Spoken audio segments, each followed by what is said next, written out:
Guys, कैसे हैं आप लोग। ज़रूर अच्छे ही होंगे। चलिए, आज का टॉपिक है, आज का थ्योरम है कार्ड्स ऑफ अ सर्कल। यानी कार्ड्स ऑफ अ सर्कल यानी सर्कल में एक कार्ड है that are equal distance from centre, जो सेंटर से एकदम इक्वल है। Are circle of the circle are equal, तो जो कार्ड आपका सेंटर से इक्वल डिस्टेंस पे है तो वो कार्ड जो है वो इक्वल होगा। चलिए स्टार्ट करते हैं। सबसे फर्स्ट एक सर्कल ड्रा करें, ये हो गया। अब ये हमने पॉइंट लिया, एक और आप कार्ड ले लीजिए, एक अनदर कार्ड ले लीजिए, ठीक है। और यहाँ से ये दोनों का डिस्टेंस जो है वो सेम है। हमने कार्ड का नेम ले लिया A B and C D, clear. और इनके जो डिस्टेंस हैं वो इक्वल हैं, यानी ये इक्वल है, ये भी इक्वल है। हमें प्रूव करना है कि ए बी और डी सी इक्वल होंगे। चलिए स्टार्ट करते हैं। यहाँ पे नेम ले लेते हैं पी एंड क्यू, क्लियर। सिर्फ हमारे पास इतना ही है। सो फर्स्ट हम यहाँ पे राइट करेंगे गिवन, ठीक है। In circle we have two cards, we have two cards but not equal, मतलब हमें इसे प्रूव करना है। Two cards A B and C D, clear. इतना ही गिवन है और ये इक्वली डिस्टेंस है, मतलब इनके डिस्टेंस जो है वो क्या है, इक्वल है। तो आप यहाँ पे लिखिए एंड ओ पी, यहाँ पे ओ कर लेते हैं, centre of circle O P equal to O Q. चलिए यही है। सो हमें प्रूव क्या करना है, हमें प्रूव करना है कि ये जो दो कार्ड हैं वो इक्वल हैं। ये जो कार्ड्स की बात हुई थी, कार्ड्स ऑफ सर्कल, दैट ये तो कंडीशन है। और लास्ट पे क्या है, आर इक्वल। सिर्फ आपका आंसर यहाँ पे ही क्वेश्चन है, कार्ड्स आर इक्वल, यही हमें प्रूव करना है। So A B equal to P C D, ठीक है। ए बी और सी डी क्या हो, इक्वल हो। चलिए स्टार्ट करें। सो फर्स्ट यहाँ पे हम करेंगे कंस्ट्रक्शन, क्योंकि ये तो आपको मालूम है कि हम कॉन्ग्रेंस के चैप्टर में हैं, तो कॉन्ग्रेंस के लिए एटलीस्ट दो ट्रायंगल तो चाहिए, क्लियर। क्योंकि नेम ही है कोरोस्पोंडिंग पार्ट, ऐसा नहीं कि सर्कल में नहीं होते। कॉन्ग्रेंस का मतलब है कि अगर ये दो पेन हैं तो क्या ये कॉन्ग्रेंस है, नहीं है। क्यों नहीं है कॉन्ग्रेंस, क्योंकि सेम शेप के नहीं है। अब इसके लिए तो हमें एटलीस्ट एक और पेन लेनी होगी। ये देखिए, ये कॉन्ग्रेंस है, क्लियर। कॉन्ग्रेंस का ये डिफिनेशन है कि कोई भी ऑब्जेक्ट हो उसे कवर कर ले, हो सिंपल, चाहे वो किसी भी शेप का हो। लेकिन जनरली हम चैप्टर पढ़ रहे हैं तो हम जनरली क्या पा रहे हैं, ट्रायंगल। तो चलिए, ऐसा तो है ही नहीं कि हम ट्रायंगल अगर सॉल्व करें, सर्कल सॉल्व करें और उसमें रेडियस इक्वल ना हो, ये हमारे लिए एक प्लस पॉइंट हो गया, सिंपल। तो सबसे फर्स्ट हमने कंस्ट्रक्ट किया। कंस्ट्रक्ट क्या किया हमने, जल्दी से बताइए। ज्वाइन किए हमने, क्या ज्वाइन किया, O D and O A, simple. अब चलिए स्टार्ट करते हैं प्रूफ की ओर, क्योंकि हमारे पास सभी कुछ अवेलेबल है। सो स्टार्ट, वही दो ट्रायंगल लेंगे। हमें कौन सा ट्रायंगल दिख रहा है, ओ ए ओ पी और second D O Q. A O P, तो यहाँ फर्स्ट करिए इन triangle A O P and second triangle D O Q, D O Q. चलिए रेडी। कॉन्ग्रेंस करने के लिए एटलीस्ट हमें क्या चाहिए, थ्री साइड्स एंगल कुछ भी हो इक्वल चाहिए।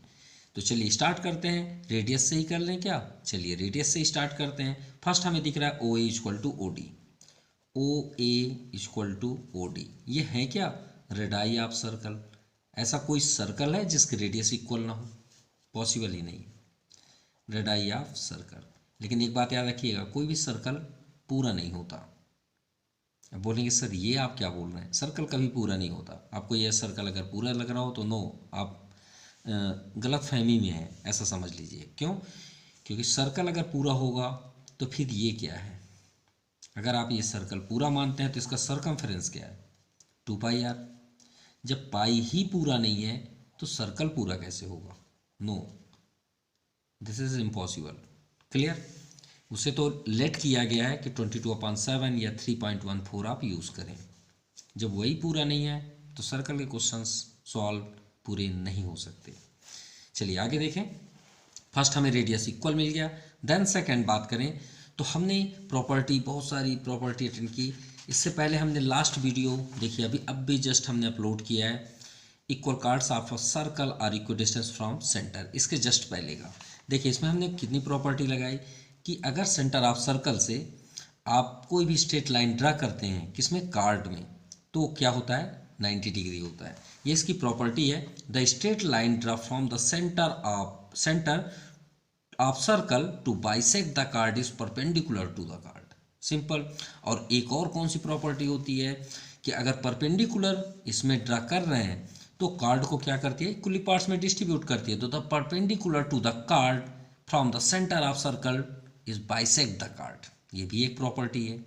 तो चलिए इसी के अकॉर्डिंग हम इसे पूरा करते हैं। हमारे पास तो सभी कुछ अवेलेबल है, और फिर एक हमारे पास हेल्प भी है। क्या हेल्प है कि इक्वल डिस्टेंस है, तो इक्वल डिस्टेंस भी कर दीजिए। लेट क्यों करें, O P equal to O Q, किस रीजन से, ये तो हमें गिवन है, गिवन ही था, O P equal to O Q. Now third, देखिए बाइसेक्ट द कार्ड हम यहाँ पे यूज़ कर सकते हैं, आपको जो पसंद है वो आप करिए, ठीक है, क्योंकि हमें तो इक्वल सिर्फ कार्ड को इक्वल करना है, ना कि कुछ और। आप क्या राइट करना चाहते हैं, 90 करें या बाइसेक्ट द कार्ड करें, जो भी आप चाहें वो कर लीजिए। तो चलिए 90 ड्रा करते हैं। तो 90 क्यों कर रहे हैं, क्योंकि बाइसेक्ट द कार्ड हम इसमें यूज़ कर लेंगे, नो प्रॉब्लम। तो चलिए आप यहाँ पे, आपको मालूम है कि 90 होता है, उसकी प्रॉपर्टी भी लिखनी होगी। तो A P O, angle A P O equal to angle D O D Q O. और याद रखिएगा जो 90 होगा वो सेंटर पे ही होना चाहिए, ये बात याद रखिएगा, अगर नहीं है तो आपका रॉन्ग माना जाएगा। ईच 90 डिग्री, किस रीजन से हमने किया, the straight line, straight line, the straight line draw from the center of circle, draw from the center of circle, center of circle to bisect the card, to bisect the card, but one conditions, diameter नहीं होना चाहिए। Diameter क्यों नहीं होना चाहिए कि अगर आप स्ट्रेट लाइन पॉइंट से ड्रा करेंगे तो भाई पॉइंट से ड्रा कैसे कर पाएंगे, क्योंकि डायमीटर तो पॉइंट से ही होता है, तो ये तो पॉसिबल ही नहीं है कि हम इसमें 90 कैसे करें, क्योंकि पॉइंट जो होता है वो ब्रेथलेस भी होता है, लेंथलेस होता है, सब कुछ नहीं होता, पॉइंट होता है, सिंपल। तो बाइसेक्ट द कार्ड, तो याद रखिएगा is perpendicular to the chord, to the chords, simple. तो ट्रायंगल आपका क्या हो गया, जल्दी बताइए, कॉन्ग्रेंस, ये कॉन्ग्रेंस डी ओ क्यू, किस रीजन से, साइड एंगल साइड, या फिर RHS रूल्स आप बोल सकते हैं, क्या बोल सकते हैं, RHS रूल्स, क्योंकि 90 डिग्री है ऑफ कॉन्ग्रेंसी। अब वही बाइसेक्ट द कार्ड हमने आपसे बताया था, the perpendicular from the chord, the perpendicular from the centre of circle to perpendicular to the chord bisect the chord, यानी अगर हम एक ड्रा करते हैं 90 डिग्री, कहाँ से, फ्रॉम सेंटर ऑफ सर्कल से, तो ये जो कार्ड होता है परपेंडिकुलर के साथ साथ बाइसेक्ट भी करता है, क्लियर। तो हम चलते हैं, हमें तो कार्ड इक्वल करना है और कुछ नहीं, हमें प्रूव करना है कि AB और CD इक्वल हो। तो AB को कौन टच कर रहा है, जल्दी बताइए, इस ट्रायंगल AP टच कर रहा है ना, इधर इस कार्ड को कौन टच कर रहा है, DQ टच कर रहा है, तो सबसे पहले आप इसे इक्वल लिख दीजिए। तो फटाक से आप लिखिए AP टच कर रहा है और कौन टच कर रहा है, DQ, सिंपल। अब यहाँ पे देखिए ये किस रीजन से आपने किया, corresponding part of congruent triangles. अब AP इक्वल टू DQ हमें मिल गया, गौर से देखिए, AP इक्वल टू DQ। तो अभी हमने प्रॉपर्टी क्या बताया, द परपेंडिकुलर, तो आप डायरेक्टली लिख लीजिए, द परपेंडिकुलर